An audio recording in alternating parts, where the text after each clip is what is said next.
Right. Well, it's 11 o'clock here in the UK, or just past 11 o'clock, and 10 o'clock in the morning in Melbourne with you. Welcome to the Freeman Report, Nicola Charles. Thanks for having me. Looking forward to it. Yeah. So, Nicola, we've kind of, I think you just said you've been aware of me, on probably X, on social media, but I didn't actually realize you'd been on TNT as well. I've been aware of you. I've seen your podcast and I've seen you on X. I think you've got nearly 300,000 followers on there, so you must be doing something right. But tell us about the podcast. It's called the White Rabbit Podcast. Um, Tell us about, I mean, when did you launch it, and what sort of drove you to go into podcasting? Well, I was on television for a long time. I played the role of Sarah Beaumont, the notorious Sarah Beaumont on Neighbours. She was a husband stealer and a bad girl, so that was fun. And I had what I thought was a fantastic following on Twitter at the time, which was about 30,000. A big presence on YouTube. There was documentaries. I'd done some music stuff behind the scenes, that kind of thing. And the lockdown hit, and I genuinely believed it was the 2 weeks to flatten the curve thing. So I decided to open a Spotify account and freely do a podcast for every day of lockdown. So I said, I'll do half an hour, 45 minutes to get through the boredom of lockdown, and we'll flatten this curve and we'll all go back to normal. A little did I know that where I live in Melbourne, Victoria, Australia, would be the most locked down city in the world. So it was literally hundreds of days. And I kept my word and I podcasted every day. And then I did a podcast on Spotify called The Great Poisoning. And I immediately got shut down from Spotify. Go away, you're banned for life. And in 2020, a whistleblower who is a soldier with the Australian military on a base in Fiji had contacted me early in 2020 and said, "Look, I've been a fan of yours for years. All the guys on the base are. We've come across some intel that we feel the Australian general public should know. You've got the biggest mouth, so we're going to tell it to you, and you can warn Australians." So I just did a 7-minute YouTube clip, which this was early in 2020, I foolishly called conspiracy because I felt like Mel Gibson in that movie. And I said, look, this military guy, this Australian soldier is telling me that we're all going to need health passports on our phones by the end of the year to go to the supermarket. That's literally all I said, which of course turned out to be absolutely factually Mm. correct. And within 24 hours, I got an email from YouTube telling me that I was banned for life for being a dangerous individual. So my YouTube was gone, Spotify went, Facebook put me on an 18-month ban that basically saw me through the whole lockdown period. Couldn't communicate with friends or family on there. And then Instagram also banned me for life.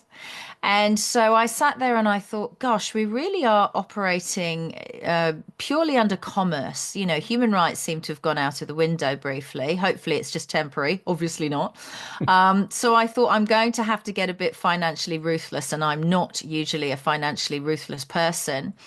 But I thought it's time to step up. If the only way I can have my speech and my opinion is by monetizing my voice, then I will operate a podcast on Patreon where they see hundreds of dollars a month coming in, and they won't deplatform me because I'm making them money. And that's exactly what Mm. happened. And to this day, the White Rabbit podcast on Patreon has so far, touch wood, not been deplatformed. I think Bill Gates is slowly getting involved via the iOS app, so I'm not sure. I'm not sure how much longer that will hold for. And the reason for the White Rabbit was because I was deplatformed as Nicola Charles, my real self, the actress. I noticed all the kids identifying as puppies and kittens and furry animals. And so, as a middle-aged person, I stupidly thought, oh, I'll jump on there with the kids and I'll become a cute animal. And I thought about the White Rabbit from Alice in Wonderland because I knew I'd be going down some rabbit holes. And so that's how the White Rabbit was born. And I didn't realize how big the brand would become. And I also didn't realize how controversial, because I didn't realize that in certain circles, pedophilia and such, that the white rabbit actually is a sign of something else. So I've had a lot of people saying it's really suspicious that you called it the white rabbit, and I'm like, oh no, it was from Alice in Wonderland. I wish I'd chosen a cuddly bear or something else now, but it's gone really, really well. The brand has done well, and so it's actually now at a situation where I'm trying to pull back my own identity, because though you can identify as a different sex, you can identify as a bridge, you can identify as anything these days. It was very hard for me to be allowed in Australia to identify as myself. So now I'm on the White Rabbit podcast, but as you can see in the corner, I sneakily changed it to Nicola Charles, hoping I may be able to exist as myself for a bit. Yeah, I did have to do a little bit of a search to actually get your name because I was obviously on X, you're the White Rabbit podcast, but I think I found an interview of you doing with two chaps.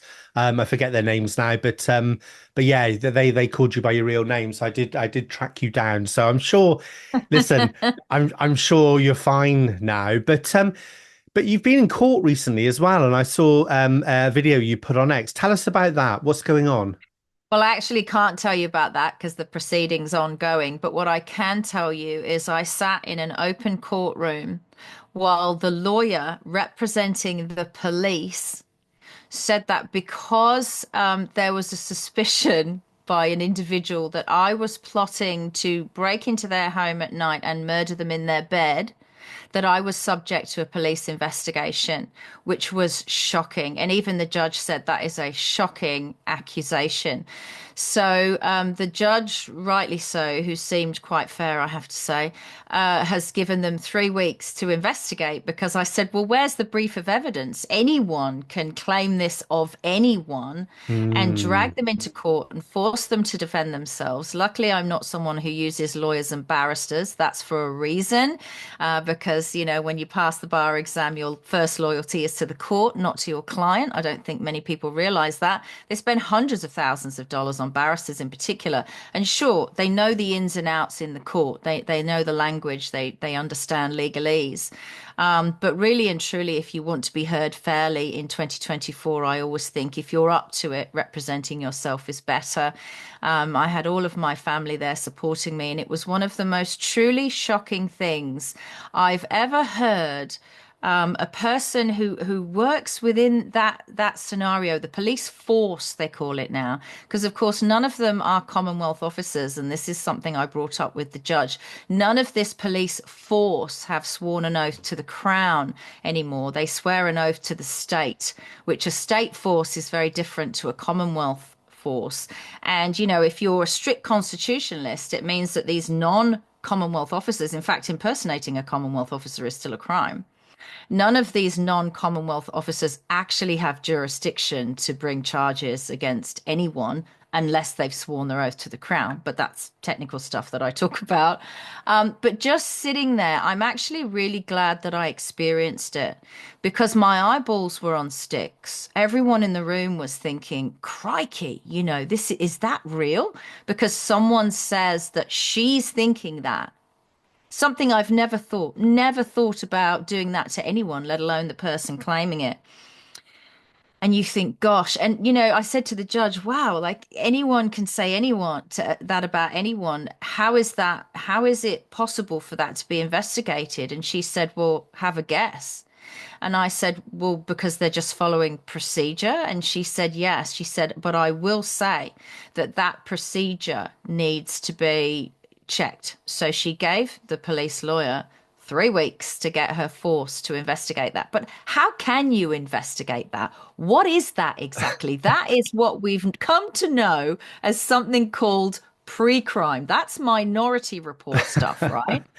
So It's good it luck to them. Good luck to them. They're it is. actually pre-criming, investigating my intentions. I mean, that's madness, utter madness. Yeah, I don't know what it's like in Australia, but there's some crazy things going on here in the UK as well with policing. Mm. Because the Blair years, they brought in this, they changed the law so that the litmus test about whether you've offended someone or committed a crime against someone can actually be on how they perceive that. So if somebody Yeah. perceives that you've offended them in any way and broken the law against them, then the police have to investigate that, even though actually it's just their interpretation, it's their perception of the And thing. hearsay. There's an awful lot of hearsay going on. And it's really good for me to experience this because I've never been arrested for anything anywhere, and I doubt very much I would have got permission to move to Australia permanently if I had, because you have to provide Scotland Yard checks, FBI checks, because I lived in America. I've actually never even attended a protest. I've been asked to speak at protests, but I decided against it because I felt I could reach a larger audience online because of the profile that I already had.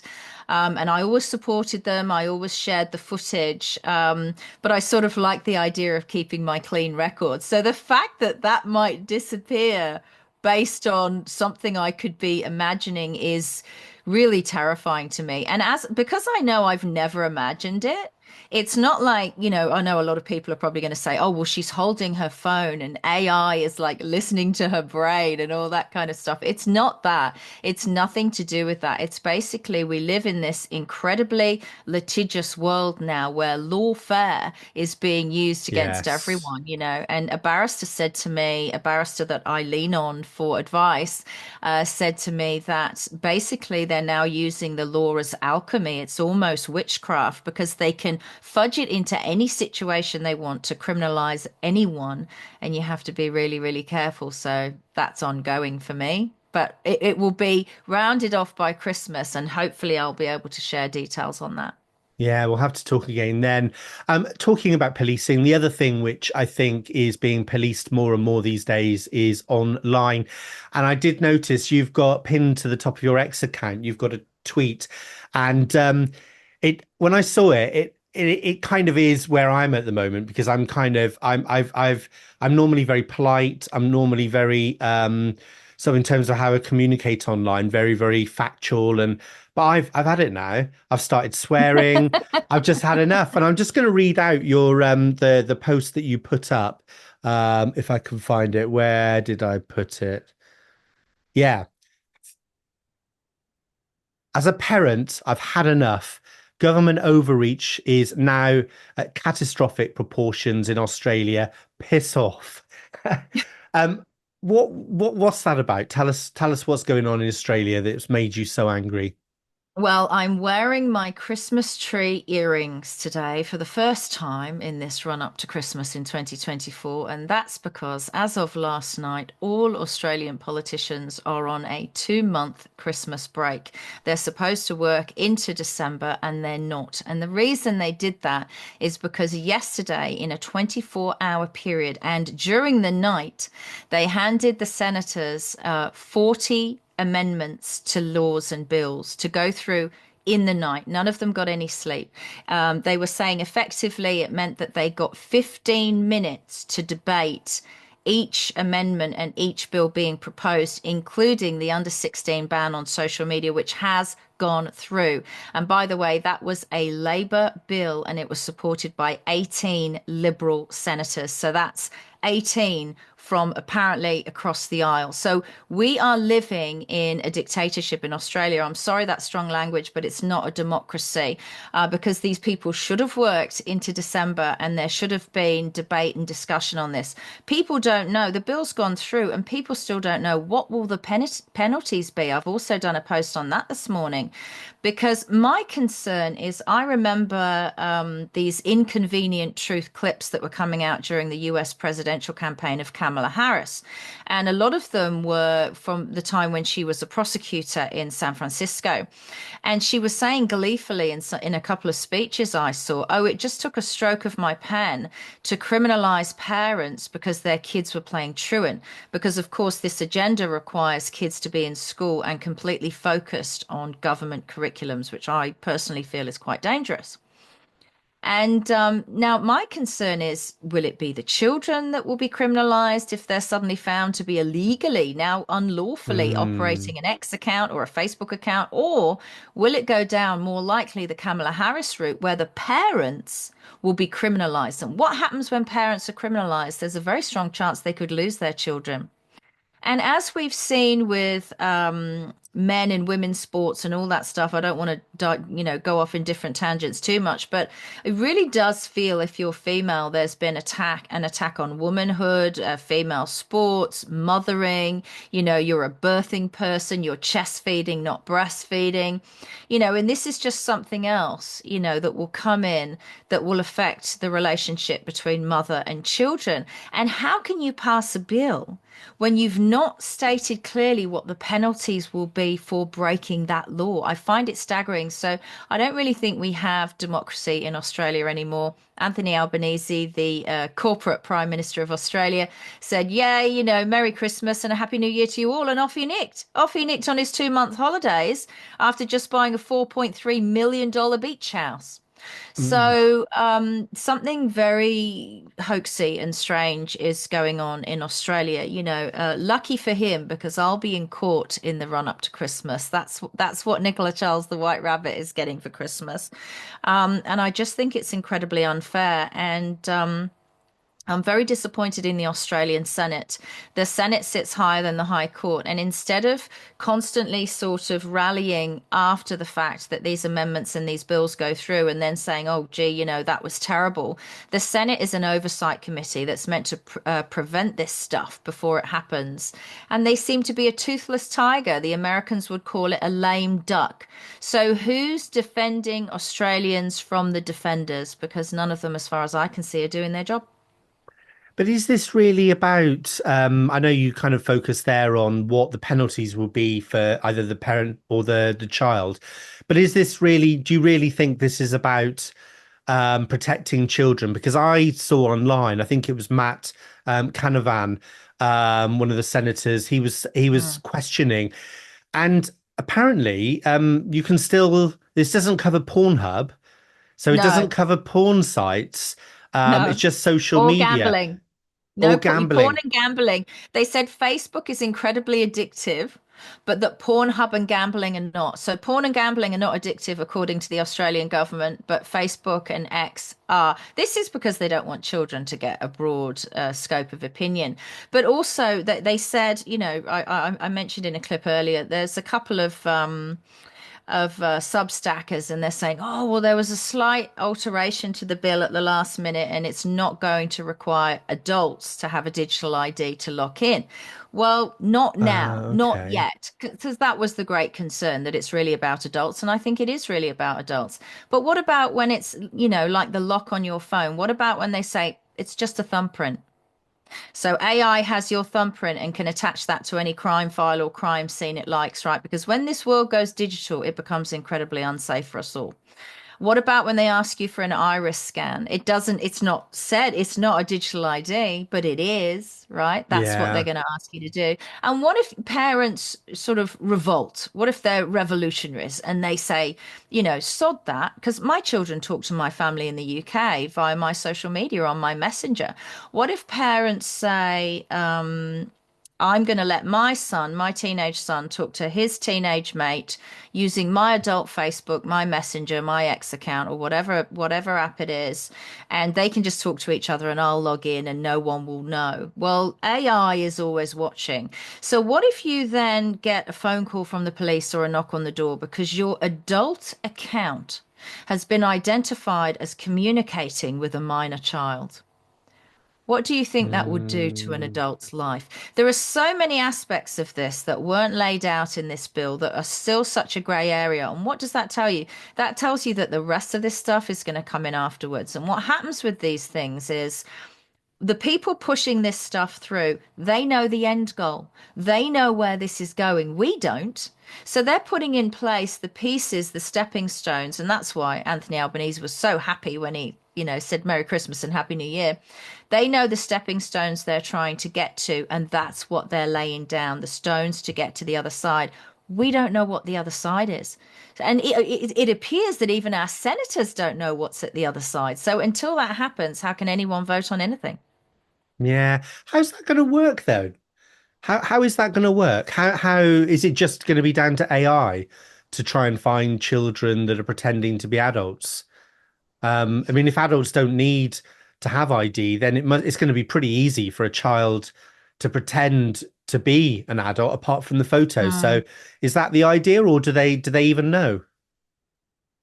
Well, they haven't said that adults won't need ID. They've just said that adults won't need digital ID. So that'll be fun when you're also uploading your precious birth certificate or passport online to get onto Oh, Facebook, okay, right? okay, right. Now they did say that well, one of the examples that was given by someone who was opposing it was a parent sitting on a couch with, say, a 12-year-old child on a Facebook Messenger phone call with relatives overseas. I do that myself with my family in the UK, particularly on like Christmas Day.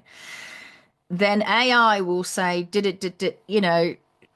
it will compute that's a baby's face, that's under 16, and your call is cut and a report is made on you.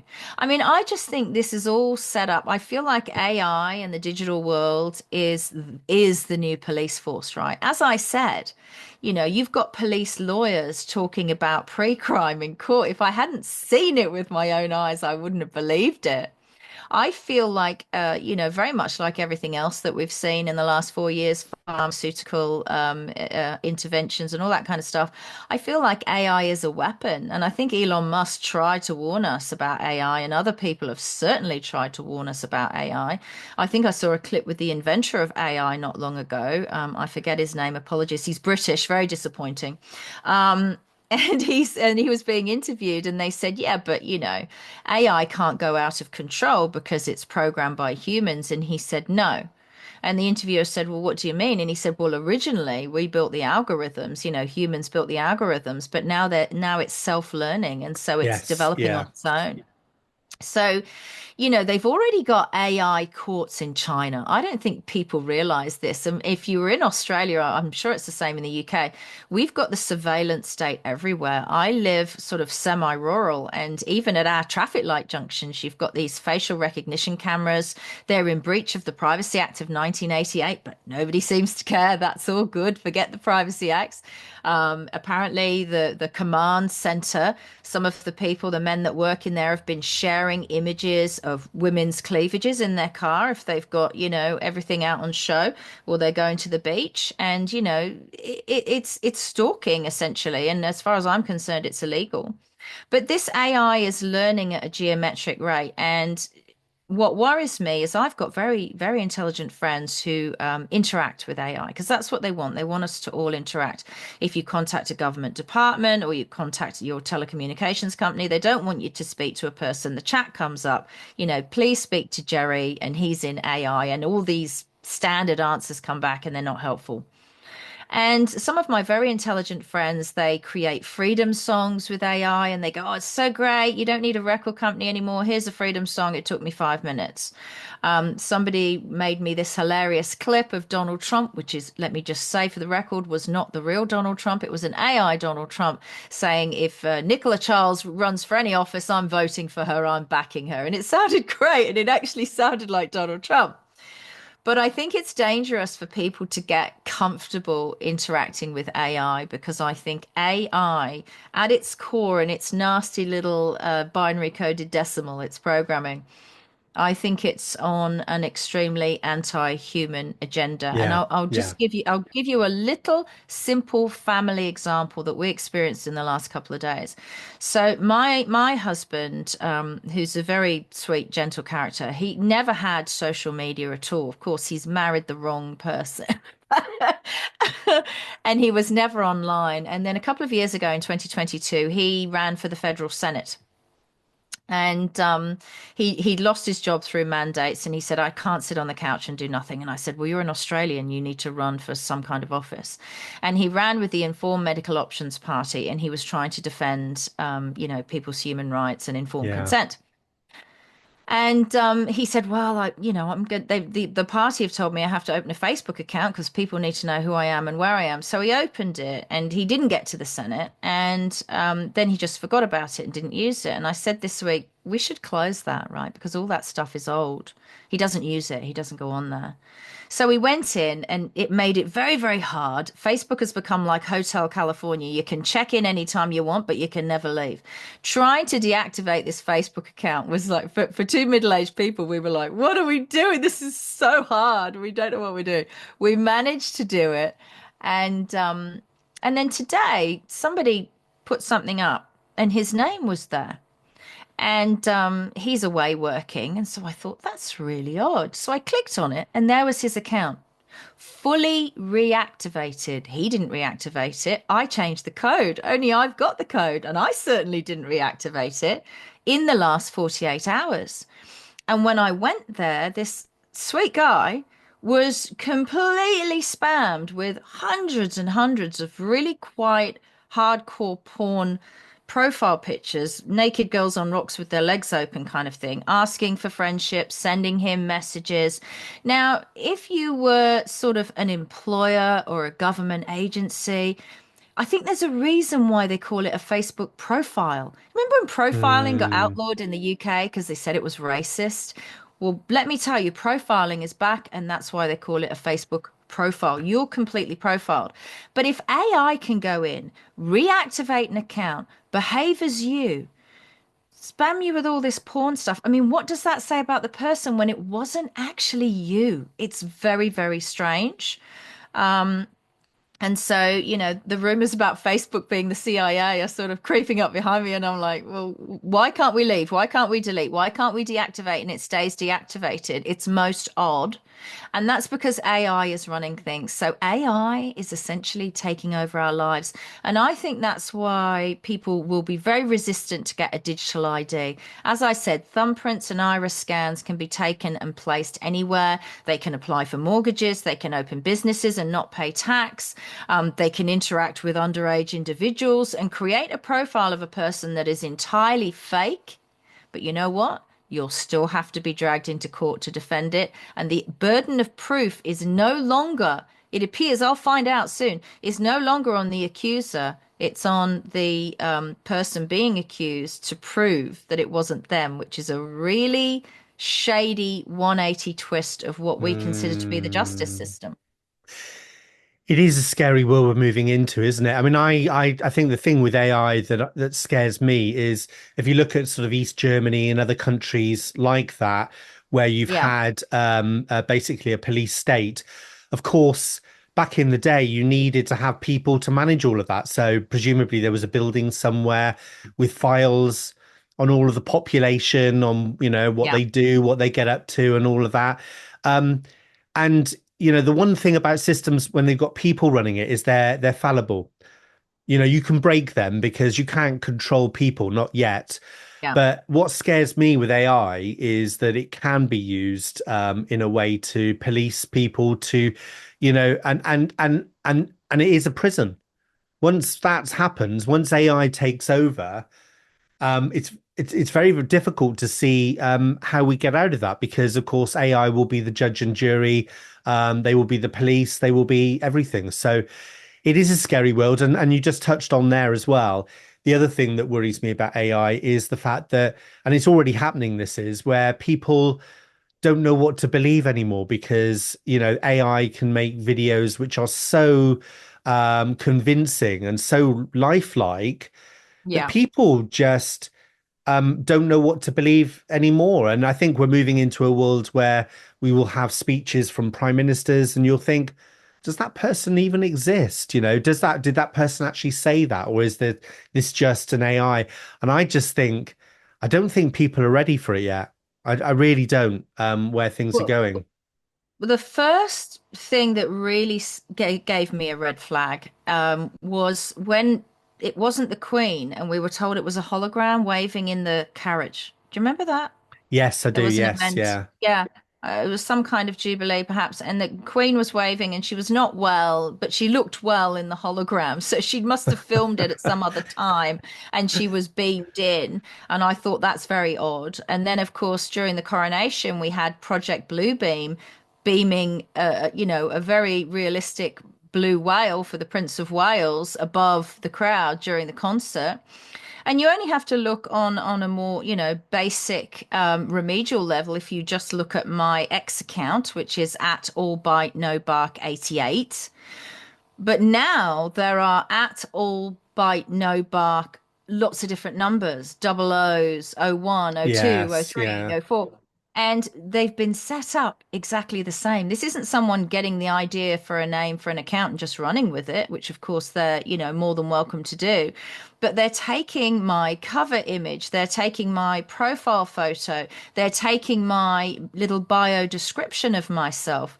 They're even taking my posts and they're pinning the same post, doing the same yeah. thing because they want it to look like my account. And of course, when it comments on something or likes something or shares something, all it says is the White Rabbit podcast liked your post. So people go, oh, yay.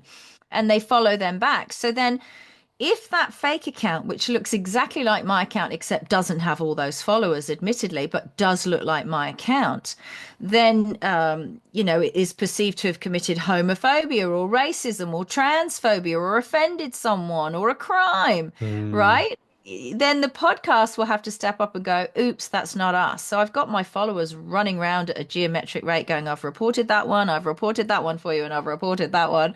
I don't report any of them because I just think, if their intention was to waste my time or sully my name in some way, I'm just not going to engage with them.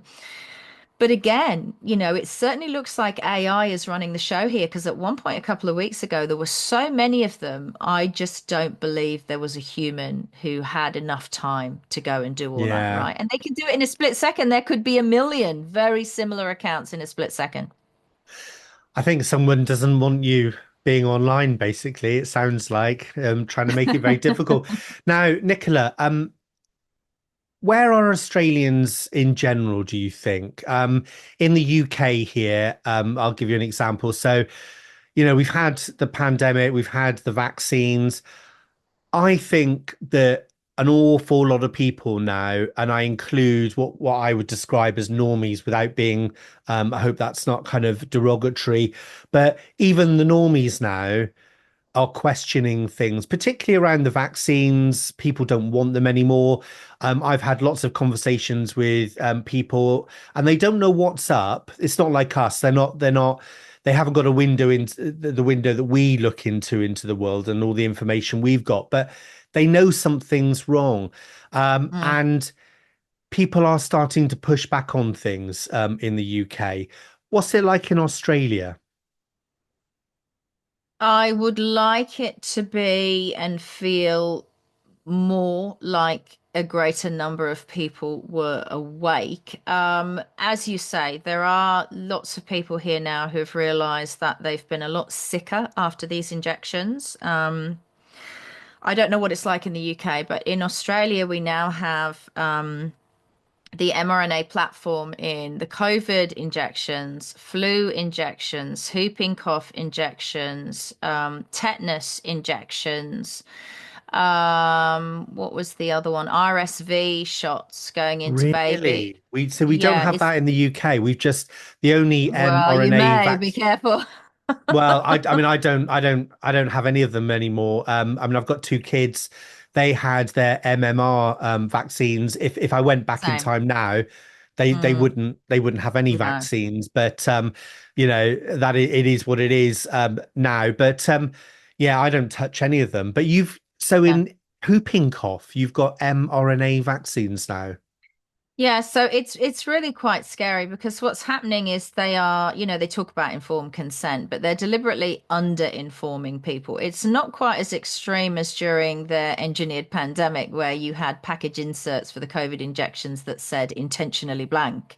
Yeah. That there are inserts, not that parents ever look at those or think about those when they go to the doctors, but you've got horrible, horrible concepts in Australia that have been around since before this engineered pandemic. There was one that was brought in by the former Prime Minister, because both these uni parties work the same side, Scott Morrison, who's now in the UK, I believe, working in military defence. How interesting, because his whole prime ministership felt like a Lucky us. military operation to me. Yeah. He brought in this concept of no jab, no play. So children couldn't go to preschool and kindergarten and play while their parents worked unless they'd had all their jabs. And I think we're up to 72 now, like the rest of the world, before the age of one. And then it was, no jab, no job. They like their slogans in Australia. So, the engineered pandemic brought in the no jab, no job. My husband and I both lost our jobs. He was, in a tri-state management position with a construction company, and he's brilliant at his job. And a couple of very young, early 20s HR girls were on a really insulting Zoom call saying to him, "Oh, are you just frightened of a little needle?" And I was like, Mm. "Oh God, these people have no concept of what they've just randomly gone out and done." And I lost my job in radio because you couldn't enter a studio if you, hadn't had it. And so this no jab, no play, no jab, no job, no jab, no school, and they'd weaponized doctors. They still have most of them, not all of them. Teachers and head teachers. My God, the way they treated you and still treat you in Australia if they put you in the anti-vax bracket. And it was very cruel, I mean, these are people that run around and say, it's literally a thought crime or an actual crime if you misgender or mispronoun people. Were happy to throw slurs around and still do. In Australia, they call anti-vaxxers and conspiracy theorists and cookers and all these horrible slurs. And they say, oh, just ignore that person. She's a cooker, which basically invalidates everything you say. And now, of course, all the data and the science that they said they were relying on is out there. And Robert F. Kennedy Jr. is presenting lots of it, Peter McCullough, and that famous cardiologist in the UK, and his movie came Asim out. Malhotra, yeah, yeah. Show, that's it. He's a great guy because I mean he spoke out really early, I think, when his father died. And now they've just gone quiet. So I think there was a very much a psychological system of weaponizing bullies, and bullies are always there. They're always there online. That's what they're saying with this under 16 ban online, that it will get rid of bullies. No, it won't, because talking to their friends online was a safe place for kids who were sort of Mm. have social anxiety and stuff after the pandemic. But these bullies were just weaponized, and they came out, and they were sort of attacking the wait and see approach, the intellectual side of things. And I think it was deliberate, and I think it was deliberate, as it was everywhere, to create a divide in society. And that's not what good leadership is supposed to do. It's supposed to unite peoples. They talk about wanting very diverse, multiculturally societies, and we certainly do have that here in Australia. But what you don't do is have a very diverse society and bang on about how wonderful that is, and then bring down various axes to divide peoples and cause social disharmony, which is exactly what they tried to do. People in Australia are quite frankly exhausted. They're wrung out, and I can really empathize with that right now. It just gets you, even if you go two steps forward, you immediately take one step back. And so things are slowly getting worse. And a lot of people are starting to say things like, oh, things were so much better in the old days. My own teenagers are saying to me, I'm so jealous that you were young in the 90s. It looked so much fun. And it was. Um, and I think Australia has become a sad place, which makes me sad because when I arrived here in the early 90s, Australia was kicking it, particularly Melbourne. You had the great weather, which we don't have anymore thanks to the chemtrails. They block out the sun on the regular. Um, Everyone was out exercising, and it made me take up exercise. They were either at the gym or they were running, walking, or cycling at the beach. Everyone was doing a triathlon. These were the fittest, most outdoor people I'd ever known. And then after this pandemic, you're lucky if you see one person out running. People walk, but you're lucky if you see a runner on any given day. And it's really knocked the stuffing out of Australians, but really what it is to be Australian. And I speak to a lot of these people. They communicate with me because they love the podcast. And they say things like, and this was the reason I intended to run in politics. They said, you need to speak for us. We can't speak as well as you do. You need to say it. You go out there. We think you're great. And that makes me very, very concerned. I think there is some kind of indoctrination that's gone on that they fear standing up to authority. And I try and explain to them that often it's just a perceived authority. People might not necessarily Yeah. have authority over you. And there's a very big difference. But they know the people doing this to us because they've had decades to prepare their legalese and their legal alchemy. They know that it's too late. People can't play catch up. You know, they don't teach the Constitution in schools anymore. They certainly don't teach the law. I think there was a case in the 90s where the very famous Australian billionaire Kerry Packer sat in court. I think it was something to do with him trying to evade tax, which he'd done completely lawfully, as most rich people can do. And he was saying, why do you keep changing all these solid laws and legislations? You change one law into 100 laws. And he said on camera, on mic in court, I think you've done it deliberately. I think you've done it deliberately to confuse the Australian population. They now think I'm a bad guy because I'm using your own laws and legislations to pay as little tax as possible. And who wouldn't do that? But you're just making sure that the everyday man on the street doesn't understand that. So of course Yeah. he's paying Yeah. super tax, he's paying massive tax. So you're sitting me here, right, as an example to people, you better pay your taxes. But all I've done is use your lawful structures, your laws and legislations to do that for my business. And obviously that's why he's very successful. But Australians can't catch up. Right. So, I have, law stuff and the Constitution next to my bed at night, and I hate it. They're so mean. I used to read H.P. Lovecraft and lose myself in these crazy, scary stories from 100 years ago. And now I have to become a bloody lawyer. Now I have to think like a barrister. Now I have to think like a staunch constitutionalist because what they've done to Australians is they've robbed them of their peace. And when you think about the fact that they've robbed them of their health, they have. I'm sorry, that's an absolute fact. Yeah. It's a sicker country than it was pre-pandemic. They've robbed them financially of their assets. People who were paying, say, 2,600 a month for their mortgage here are now paying 4,700. They are panicking. Every other house is for sale because people did a thing where they could just afford their mortgage, and then this happened, and they're screwed, and now they've got to get out. And what now? They're stealing their peace. They're stealing their peace of mind, and they're doing it with legalese, but also abusing their democracy. By 8 o'clock the other night, they sent through to all of these elected officials 40 bills to amend. 40, This and they have. Nicola, this I mean How can they do that? this this sounds well, if I'm honest, it sounds quite sad actually, because it sounds very, very Yes. pessimistic at the moment in Australia. Do you think um because look, I think I was feeling that way definitely a month ago.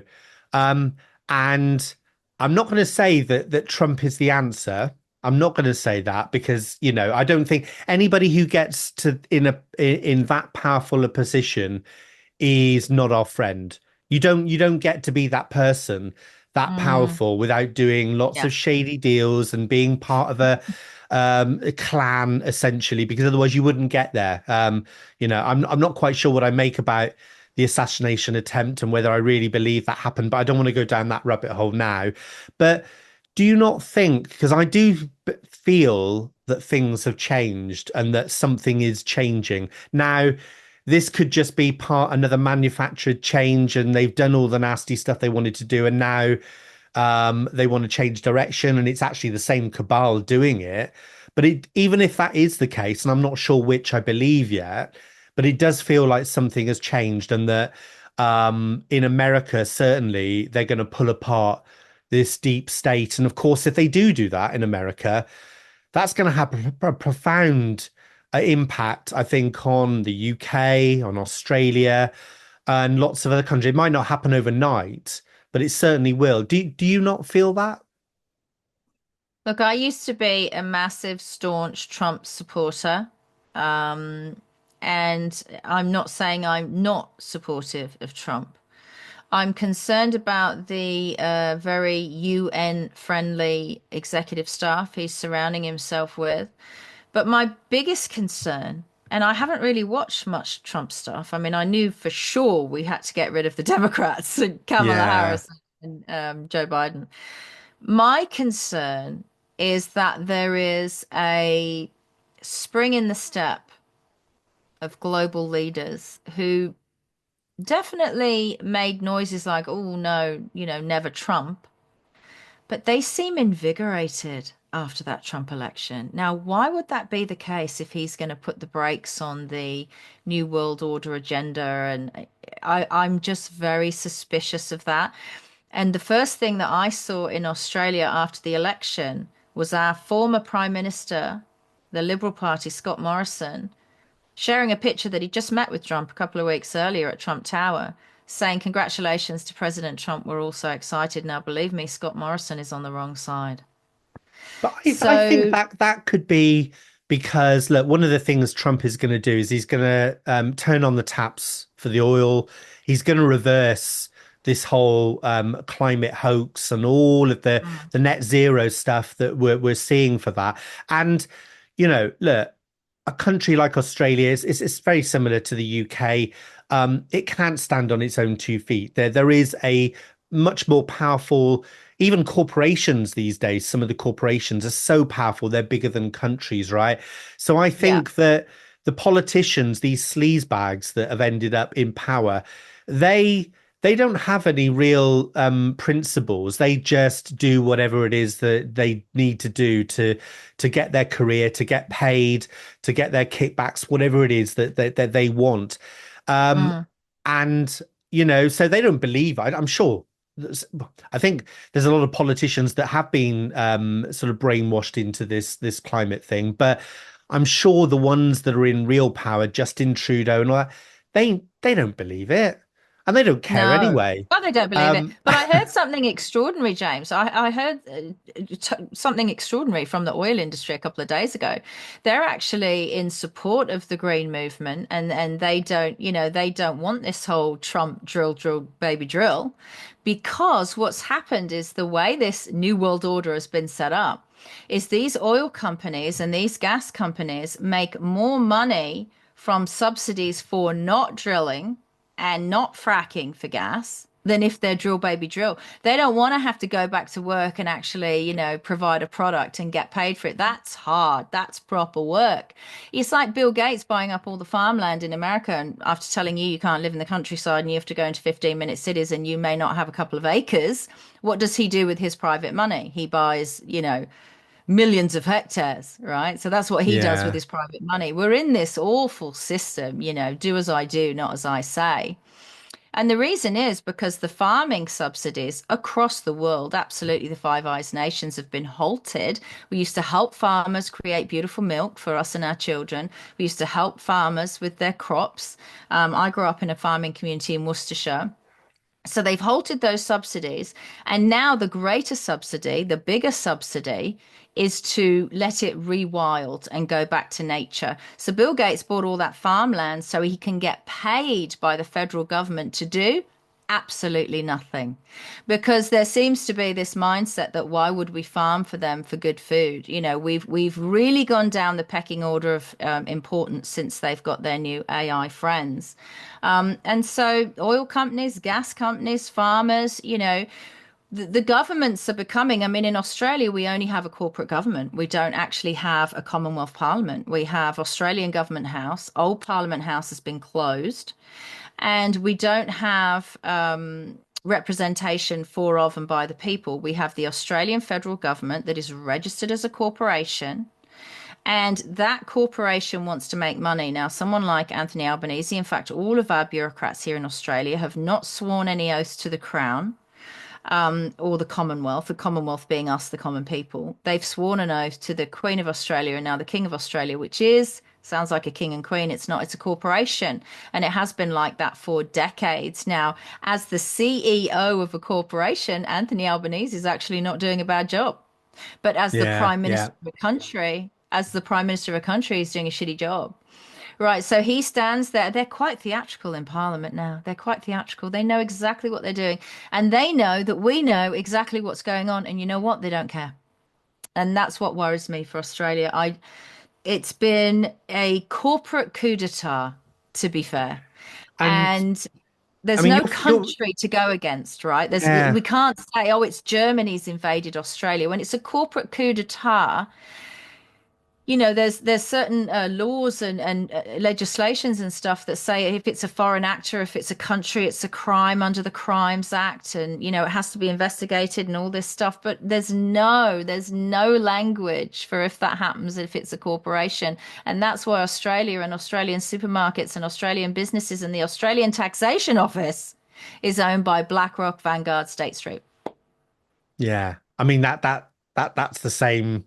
I mean, they own virtually. The funny thing is, we could go down a whole rabbit hole for an hour on this, but the funny thing is actually BlackRock, all of their money that people talk about, BlackRock owns everything. It actually doesn't. It manages our money. So it Hedge fund, yeah. manages, yeah, yeah, yeah. So it manages our money. So it's pensions, it's insurance money, and it gets to decide what happens to that money and where it's invested. But Mm, there is, I think Ian Carroll is a really good one on X. He's does some fantastic videos. If only everyone was just to wake up to that fact, then yeah. BlackRock wouldn't have the power it did. Right. I could sense that I could talk to you for hours, Nicola, but it is nearly midnight now. And listen, an opportunity. Obviously, you're in court at the moment, so maybe we call it a day here, and then we promise that, or we say that after Christmas, after you've won your court case. We'll have another catch up because you're a really interesting character, and I think you really get it as well about this. What's actually going on? We're talking about, Mm, this isn't a government. It's a corporate board. It's the yeah. executive board of a corporation. You get that, and that's what I understand about the world as well. But listen, Nicola Charles, thank you so much for joining me on the Freeman Report, and please, please, please, please, let's speak after Christmas again. Absolutely. Thank you. It was lovely coming on. Thank you.